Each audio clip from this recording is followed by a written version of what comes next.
नमस्कार मैत्रिणींनो, शारदास होम फ्लेवरमध्ये तुमचं स्वागत आहे. आज आपण कोथिंबिरीची हिरवी चटणी बनवणार आहोत, जी सँडविच, भजी, वडा, समोसा याच्यासोबत खाऊ शकतो. तर परफेक्ट कशी बनवायची हे मी दाखवणार आहे. तर चला आपण सुरू करूया.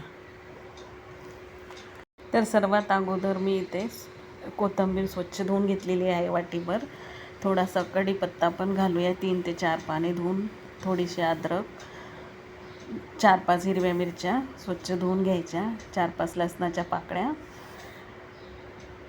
जिरं, मीठ चवीनुसार तुम्ही घालू शकता, थोडंसं पाणी. आता हे आपण मिक्सरला ग्राइंड करून घेऊया. अशा पद्धतीत मिक्सरला बारीक करून घ्यायचं. आपली झटपट कोथिंबीरीची हिरवी चटणी तयार झाली आहे, जी तुम्ही भजी, समोसा, वडापाव, सँडविच याच्यासोबत छान खाऊ शकतात. छान लागते, चटपटीत लागते. तर तुम्ही नक्की ट्राय करा आणि मला कमेंटमध्ये कळवा तुम्हाला कशी वाटली. हेल्दी का, स्वस्त राहा, मस्त राहा. थँक्यू.